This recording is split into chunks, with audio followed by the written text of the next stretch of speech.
मैं तुम्हें खरीद रहा हूँ पूरे 1 महीने के लिए। आज से पूरे 1 महीने तक तुम सिर्फ मेरे साथ रहोगी। इस 1 महीने में तुम्हें सिर्फ मुझे एंटरटेन करना होगा। इस दौरान किसी और की तरफ नजर उठाकर देखने की हिम्मत भी मत करना। राहुल सिंघानिया पूजा के कान के पास आकर बहुत धीरे आवाज में बोला, जिससे पूजा के रोंगटे खड़े हो गए। कुछ देर पहले एक बड़े से कमरे में एक बड़े से सोफे पर एक आदमी बैठा था। उसके सामने ढेर सारी लड़कियों की लाइन लगी हुई थी। देखने में वह आदमी काफी ज्यादा हैंडसम और शहर का एक बहुत बड़ा बिजनेसमैन था। बहुत रुतबा था इस आदमी का पूरे शहर में। इसका नाम था राहुल सिंघानिया।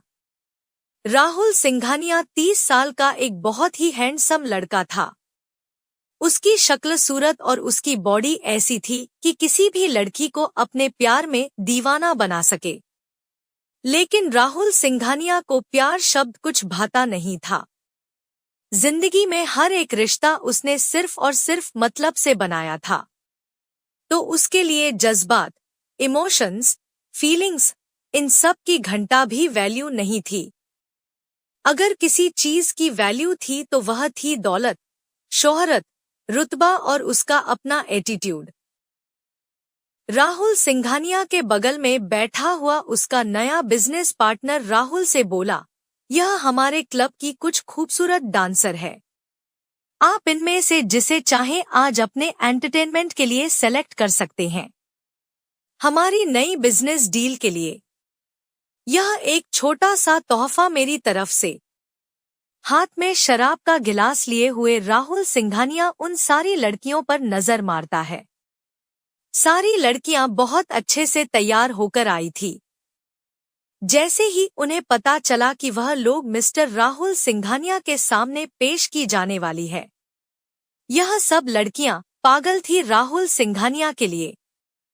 हर कोई बस यही दुआ कर रही थी कि काश राहुल सिंघानिया की नजर उस पर पड़े और उस पर उसका दिल आ जाए और वह उसे ही सेलेक्ट करे अपने एंटरटेनमेंट के लिए। हर लड़की चेहरे पर एक सेडक्टिव मुस्कान और अपने कातिलाना अदाओं के साथ राहुल का अटेंशन लेने की कोशिश में लगी हुई थी। राहुल सब पर नजर मारता है, लेकिन उसके चेहरे पर कुछ खास एक्सप्रेशंस नहीं आते। वह शराब की गिलास से एक घूंट लेते हुए बोला, बकवास सब बकवास है। अगर कुछ नया है तो दिखाइए। ऐसी पुरानी और यूज की हुई चीजों का मुझे कोई शौक नहीं। राहुल का ऐसा बेरुखी भरा जवाब सुनकर सारी लड़कियों के एकदम से मुंह उतर जाते हैं। सारी लड़कियां एकदम से अपसेट हो जाती हैं। राहुल सिंघानिया वाकई में एक पत्थर दिल इंसान था, जिसे जो चाहिए उसे पाने के लिए वह किसी भी हद तक जा सकता था। लेकिन उसकी आंखों को इतनी आसानी से कोई चीज भाती नहीं थी। वह आदमी तुरंत राहुल से बोला, अरे आप चिंता क्यों करते हो? हम अपने क्लब का सबसे सुंदर लड़की आपके सामने पेश करते हैं। उसके बाद वह आदमी उन सभी लड़कियों को यहाँ से निकल जाने का इशारा करता है। चेहरे पर डिसअपॉइंटमेंट उदासी लेकर वह सारी लड़कियां वहां से चली जाती है। तभी वह आदमी अपने एक गार्ड को बोला, क्लब में जिन नई लड़कियों की एंट्री हुई है उन सबको यहाँ पेश करो 5 मिनट में। वो गार्ड अपना सर हिलता है और तुरंत वहां से चला जाता है। थोड़ी ही देर में कुछ नई लड़कियां कमरे में एंट्री करती हैं। विराट की नजर जैसे ही उन नई लड़कियों में पड़ती है, उनमें से एक खास लड़की पर जाकर उसकी नजरें टिक जाती हैं। लाल कलर का गाउन पहने हुए एक बेहद खूबसूरत लड़की चेहरे पर 0 एक्सप्रेशंस लेकर उन लड़कियों के बीच में खड़ी हुई थी। उस लड़की को देखकर राहुल अपनी आईब्रोज सिकोड़ लेता है। वह लड़की कोई और नहीं पूजा देशमुख थी। पूजा राहुल की एक्स वाइफ है।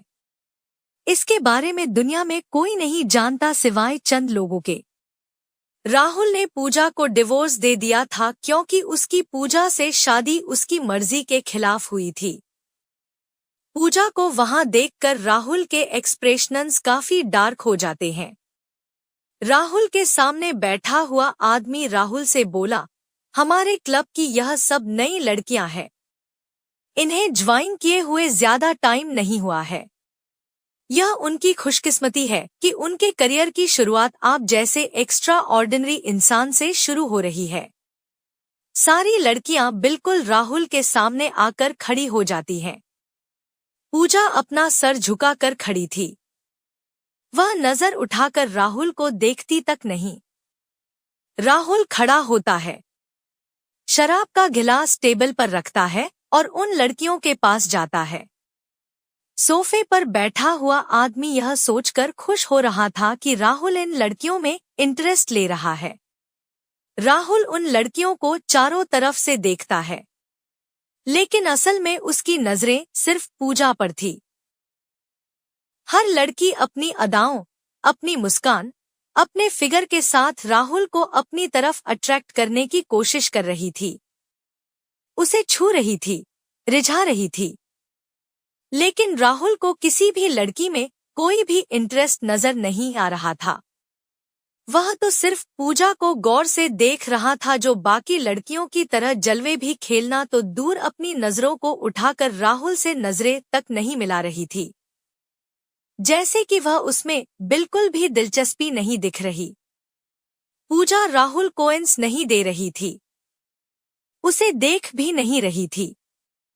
इस चीज से राहुल के एक्सप्रेशंस खराब हो जाते हैं। राहुल भीड़ से पूजा का हाथ पकड़कर उसे खींचकर बाहर निकलता है और अपने दूसरे हाथ से उसको जोर से पकड़ लेता है। पूजा राहुल के सीने से चिपक चुकी थी, लेकिन अब भी वह नजरें उठाकर राहुल को देख नहीं रही थी। राहुल चेहरे पर एक तिरछी सी शैतानी मुस्कान के साथ बोला, मैं उसे चाहता हूँ। राहुल का जवाब सुनकर वह आदमी तो खुश हो जाता है, लेकिन बाकी सारी लड़कियों का मुंह उतर जाता है। आखिर इस सिंपल सी ऑर्डिनरी लड़की में ऐसा क्या था जो विराट ने इसके लिए उन सब लड़कियों को इग्नोर कर दिया था।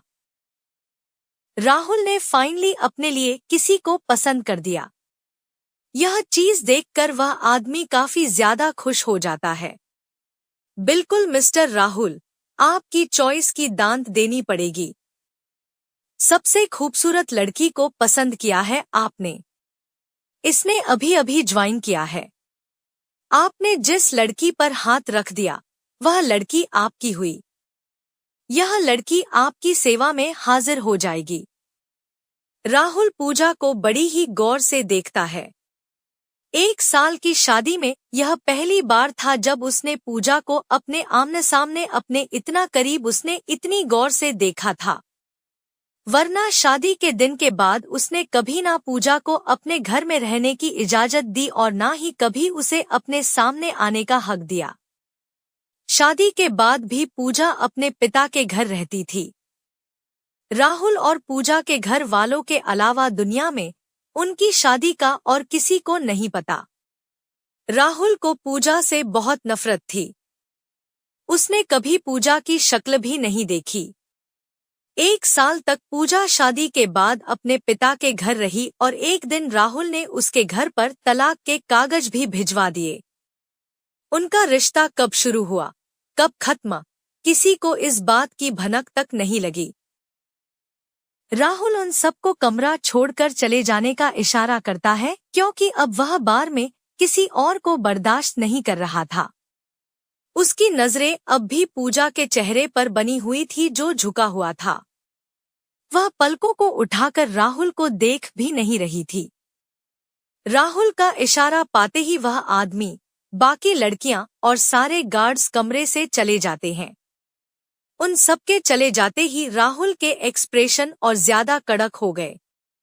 राहुल पूजा की कमर पर अपनी पकड़ को थोड़ा मजबूत कर लेता है कि पूजा को दर्द होने लगता है। तो यह काम कब से शुरू किया तुमने? राहुल के शब्द काफी ज्यादा कठोर थे जो पूजा का कलेजा छील रहे थे। माना कि यह शादी दोनों की मर्जी के खिलाफ थी, लेकिन पूजा को राहुल काफी पसंद था। जब पहली नजर उसने राहुल को देखा, उसी वक्त उसका दिल राहुल पर आ गया था। राहुल शादी से खुश नहीं था, मगर पूजा ने ठान लिया था कि वह राहुल के दिल में आज नहीं तो कल जगह बना ही लेगी। पर राहुल ने उसे यह मौका ही नहीं दिया। उसने कोशिश की शादी को निभाने की, लेकिन राहुल की तरफ से उसे सिर्फ जिल्लत और नफरत ही मिली। एक दिन जब उसके घर पर डिवोर्स पेपर आ गए तो उसकी सारी उम्मीदें, सपने सब टूटकर बिखर गई। वह बड़ी बुरी तरह से टूट गई थी। राहुल ने एलिमिनी के तौर पर उसके पास डिवोर्स पेपर्स के साथ साथ कुछ पैसे भी भेजे थे, जिसे लेने से पूजा ने साफ मना कर दिया और डिवोर्स पेपर पर साइन कर दिए। उसने सारे पैसे वापस भिजवा दिए थे। डिवोर्स के बाद दोनों का एक दूसरे से कोई लेना देना नहीं रह गया। लेकिन पूजा ने सोचा नहीं था कि दोनों की मुलाकात ऐसे होगी। हिम्मत करके पूजा अपनी नजरें उठाकर राहुल की आंखों में देखते हुए काफी कोल्ड आवाज में बोली, गरीबी में जीने का शौक नहीं है मुझे। मेरे कुछ शौक है जिन्हें पूरा करने के लिए मुझे पैसों की जरूरत है। अब मेरे पति ने तो मुझे छोड़ दिया। कहीं से तो अपने शौक पूरे करने का जरिया ढूंढना ही था मुझे। I need money, a lot of money. Pooja की बात सुनकर राहुल के एक्सप्रेशंस बहुत डार्क हो जाते हैं। ओह, तो मेरी एक्स वाइफ के शौक भी है। पैसों के लिए अपने जिस्म को बेचने के लिए इस बाजार में उतरी हो तुम। कमाल है। शौक क्या नहीं करवाते इंसान से। अच्छा ही किया तुम्हें डिवोर्स देकर। तुम जैसी लड़कियां बीवी बनने की नहीं लाई जाती हैं।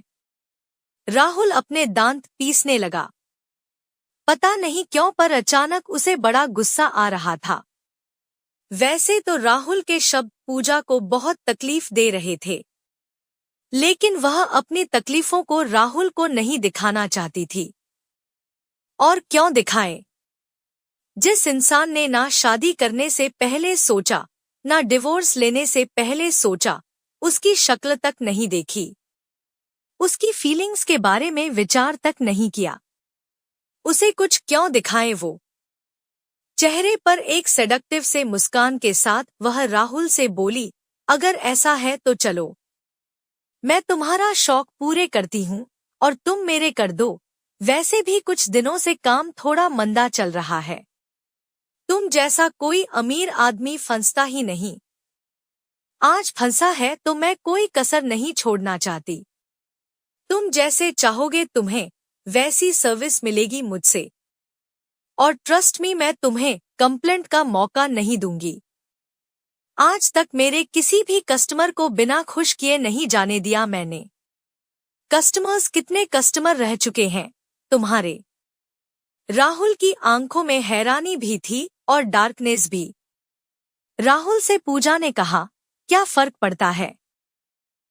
यह तो हमारा रोज का काम है। आखिर कितने लोगों को याद रखूंगी मैं? पूजा की ऐसी बेशर्मी भरी बातें सुनकर राहुल के एक्सप्रेशंस बहुत ज्यादा डार्क हो जाते हैं। वह पूजा को काफी रफ तरीके से पकड़े हुए था। पूजा को दर्द तो हो रहा था, लेकिन वह दर्द वह राहुल को दिखा नहीं रही थी। उसके चेहरे पर एक मुस्कान ही थी, मुस्कान जो राहुल को अजीब लगा रही थी। मुझे लगा था कि तुम अच्छी लड़की हो, इसीलिए मैंने तुम्हारे पास डिवोर्स के साथ साथ कुछ पैसे भी भेजे थे। जब तुमने मुझे पैसे वापस लौटाए तो मुझे लगा शायद तुम स्वाभिमानी लड़की हो। कहीं ना कहीं थोड़ा गिल्ट भी हुआ कि किसी को हर्ट कर दिया, किसी की लाइफ खराब कर दी। लेकिन आज तुम्हारा यह रूप देखकर मेरा वहम, वो गिल्ट भी हमेशा के लिए दूर हो गया। अब मुझे कोई रिग्रेट नहीं है कि मैं तुम्हें डिवोर्स दिया। दोस्तों, आपको हमारी छोटी सी कहानी कैसी लगी कमेंट बॉक्स में जरूर बताएं और हमारे चैनल अनमोल कहानियां को सब्सक्राइब जरूर करें। धन्यवाद। मिलते हैं कल एक और नई कहानी के साथ।